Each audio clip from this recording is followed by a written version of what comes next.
আমাদের সামনে থেকে দূর হয়ে যা হাল্ক। দেখছিস না আমাদের বাইক আর তোর ভাঙা সাইকেল, তোর জন্য আমাদের ইজ্জত নষ্ট হয়, তোর সাথে বন্ধুত্ব রাখতে পারবো না। হায় রে জীবন, টাকা না থাকলে একসময় বন্ধুরাও খোটা দেয়, আজ আমাকে সবাই দূরে সরিয়ে দিল। একদিন আমি তাদের থেকেও বড় লোক হয়ে দামি বাইক চালাবো।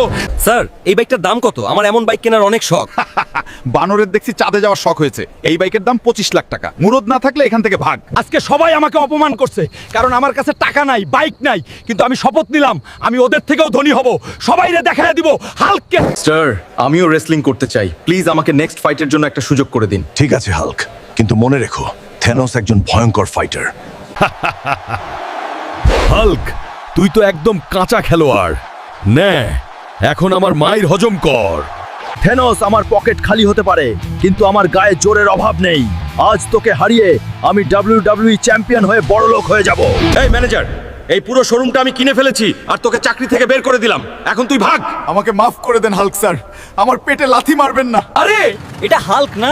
আর ওর কাছে এই কাওয়াসাকি বাইক কিভাবে আসলো? যারা একদিন আমার ভাঙা সাইকেল থেকে হাসছিল, আজ তারা আমার